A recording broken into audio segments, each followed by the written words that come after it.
Kadang sesuatu hilang dari hidupmu tanpa peringatan. Seseorang pergi, rezeki berhenti, mimpi yang kau kejar selama bertahun-tahun tiba-tiba runtuh di hadapanmu.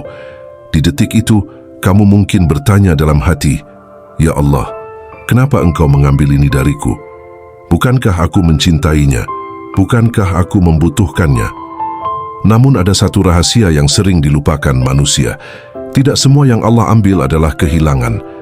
Kadang itu adalah penukaran antara yang kita mau dan yang sebenarnya kita butuhkan.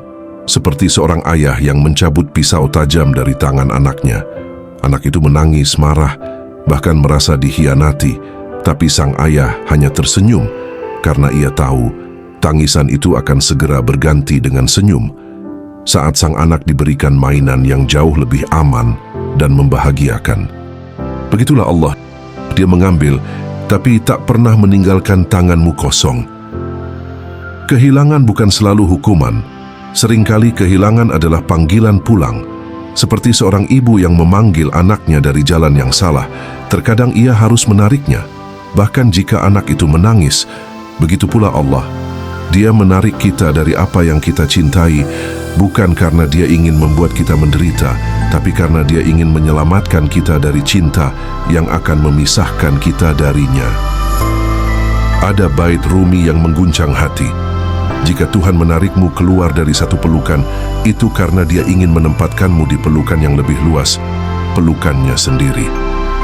Manusia sangat mudah melekat pada sesuatu.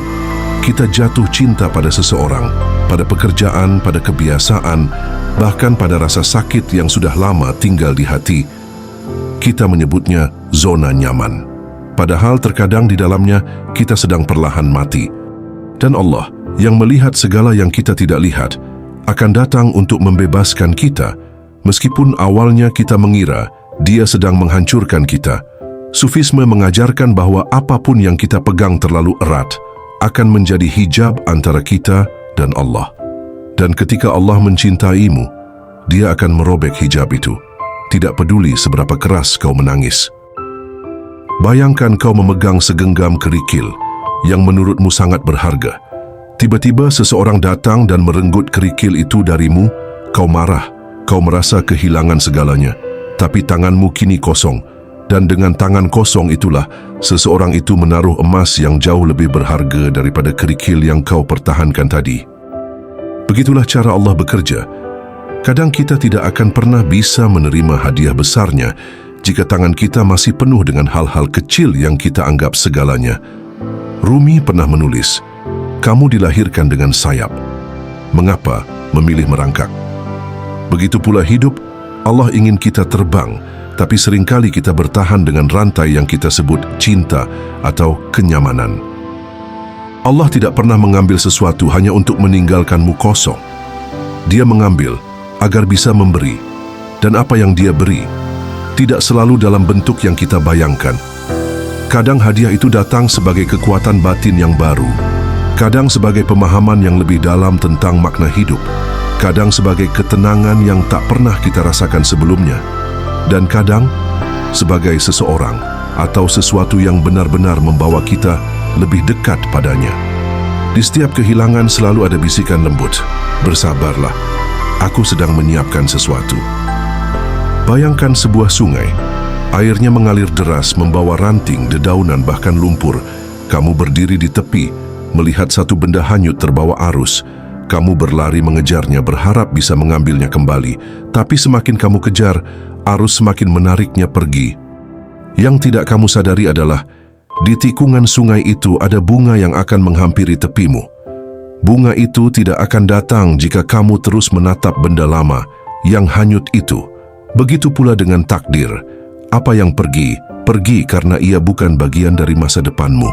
Dan apa yang datang, datang karena ia adalah jawaban dari doa-doa yang bahkan tidak sempat kau ucapkan.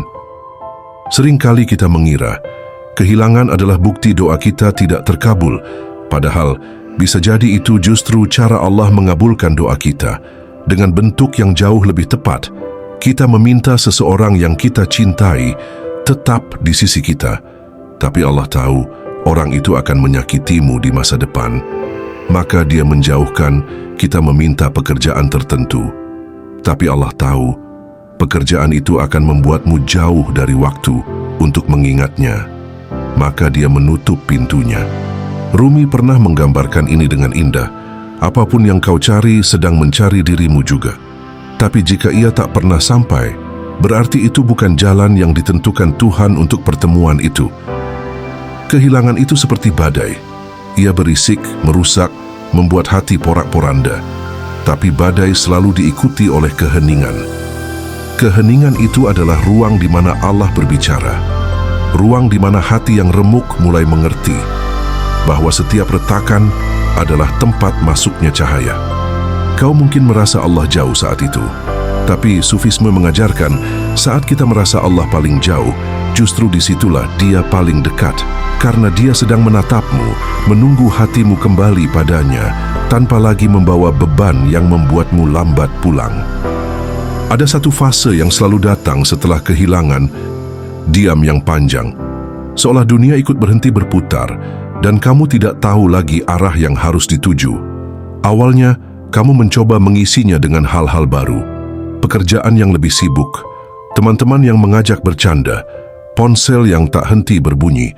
Tapi setiap kali kamu sendirian, rasa sepi itu menunggu di sudut seperti bayangan yang tak mau hilang. Rumi pernah melukiskan keadaan ini dengan lembut.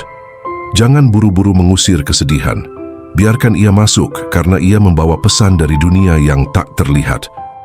Kesedihan itu yang awalnya ingin kamu singkirkan, ternyata adalah guru yang pelan-pelan mengajari. Ia mengajarkanmu bahwa cinta manusia selalu rapuh dan hanya satu cinta yang tak akan meninggalkanmu. Kamu mulai bertanya pada dirimu sendiri, bukan lagi mengapa ini terjadi padaku, tetapi apa yang ingin Allah ajarkan lewat ini. Di titik ini perlahan kamu mulai mengerti, Allah tidak pernah sekadar mengambil. Dia hanya memindahkan hatimu dari satu tempat yang salah ke tempat yang lebih aman.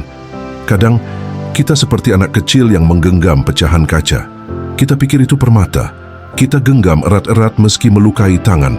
Lalu Allah mendekat membuka jemari kita dengan lembut meski kita menangis dan berontak. Dia mengambil pecahan itu, lalu menggantinya dengan sesuatu yang tak akan melukai kita lagi. Dan saat kamu mulai menyadari ini, rasa sakit yang tadinya menusuk mulai berubah jadi rasa syukur yang aneh. Bukan syukur karena kehilangan itu indah, tapi karena kamu melihat di balik semuanya ada tangan yang menuntunmu sebagaimana Rumi menggambarkannya. Jangan takut jika rumahmu runtuh, karena itu pertanda fondasi yang rapuh sedang diganti dengan yang lebih kokoh. Ada hal-hal yang tidak akan pernah kita pahami saat masih berada di tengah badai. Seperti berdiri terlalu dekat pada lukisan besar, kita hanya melihat garis dan warna yang acak, tidak mengerti bahwa itu bagian dari gambar yang indah. Begitu pula kehilangan. Saat sedang mengalaminya, kita hanya melihat kekosongan. Namun dari kejauhan waktu, kita mulai melihat bahwa kekosongan itu ternyata adalah ruang yang sedang dipersiapkan. Dalam dunia tasawuf, guru-guru mengajarkan bahwa Allah kadang mengosongkan hatimu bukan untuk menyiksamu, tetapi agar Dia sendiri yang mengisinya. Rumi pernah menuliskan, jika kamu kehilangan sesuatu, itu karena sesuatu yang lebih besar sedang mencari jalan untuk sampai kepadamu. Dan ketika kita mulai percaya akan hal itu, kita sadar bahwa kehilangan bukan hukuman, melainkan bentuk perhatian yang dalam. Bayangkan seorang pengembara yang membawa tas terlalu berat. Di tengah perjalanan, seseorang menghentikannya dan mengurangi bebannya. Awalnya, pengembara itu marah, mengira ia dirampok. Tapi beberapa hari kemudian, ia menyadari bahwa beban yang diambil itu adalah batu-batu yang tak berguna, dan karena beban itu hilang, ia bisa berjalan lebih jauh, lebih cepat, tanpa kelelahan yang sama. Begitulah Allah bekerja, pengambilannya sering terlihat seperti pengurangan, padahal itu penyiapan. Allah berfirman, boleh jadi kamu membenci sesuatu padahal ia baik bagimu, dan boleh jadi kamu menyukai sesuatu padahal ia buruk bagimu. Allah mengetahui sedang kamu tidak mengetahui. Quran Surah Al-Baqarah 216. Kadang yang lebih baik itu bukan selalu harta, pasangan, atau kemudahan. Bisa jadi itu hati yang lebih kuat, iman yang lebih dalam, atau ketenangan yang tak bisa dibeli oleh apapun. Rumi menggambarkannya seperti ini. Jangan mengira Allah menguji untuk melihatmu jatuh. Dia menguji untuk melihatmu terbang. Dan pada akhirnya kita mengerti, pengambilan itu hanyalah bagian dari perjalanan kembali kepadanya. Mungkin saat ini, engkau sedang berada di titik di mana hatimu terasa kosong. Seperti rumah yang telah ditinggalkan penghuninya. Hening, dingin, dan sesekali berdebu. Kau mungkin berpikir, aku sudah kehilangan terlalu banyak. Tapi ketahuilah, dalam pandangan Allah tidak ada kata terlalu banyak yang hilang, kecuali itu adalah caranya menyiapkan terlalu besar untuk diberikan kepadamu. Hidup adalah tentang ruang. Jika ruang itu penuh dengan hal-hal lama yang menahannya, maka tak akan ada tempat bagi anugerah baru untuk masuk. Rumi pernah menggambarkan ini dengan begitu lembut. Biarkan hatimu kosong, agar suaranya punya tempat untuk berbisik. Kehilangan memang menyakitkan. Tidak ada guru yang lebih tajam daripada rasa sakit, tapi juga tidak ada yang lebih jujur. Rasa sakit mengajarkan kita untuk melepas pegangan pada hal-hal yang rapuh dan memegang erat hal-hal yang abadi. Mungkin kita tak selalu mengerti mengapa Allah mengambil sesuatu dari kita, tapi kita bisa yakin, Dia tidak pernah mengambil kecuali Dia berniat menggantinya dengan sesuatu yang mungkin tak terlihat di dunia, tapi terasa di kedalaman jiwa. Maka saat engkau berjalan pulang malam ini, atau berbaring menatap langit-langit kamar, ingatlah, bukan hanya apa yang hilang yang membentukmu, tapi juga apa yang sedang disiapkan untukmu di tempat yang tak terlihat. Jika hari ini terasa berat, biarkan dirimu beristirahat sejenak. Tarik napas perlahan dan biarkan hatimu berbisik, "Ya Allah, Engkau tahu apa yang aku tak tahu. Engkau melihat apa yang aku tak lihat. Maka aku percaya padamu."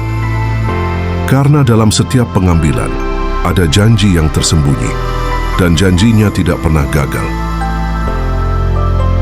Jika hatimu terasa kosong hari ini, percayalah, itu bukan tanda Allah menjauh, tapi tanda Dia sedang menyiapkan ruang untuk sesuatu yang lebih baik. Jangan takut melepaskan, karena setiap yang pergi, jika memang milikmu, akan kembali. Dan jika tidak, Allah akan menggantinya dengan yang lebih indah. Jika kata-kata ini menyentuh hatimu, bagikan pada seseorang yang membutuhkannya. Kita tidak pernah tahu, mungkin dari pesan kecil ini, ada hati lain yang kembali menemukan jalannya pulang.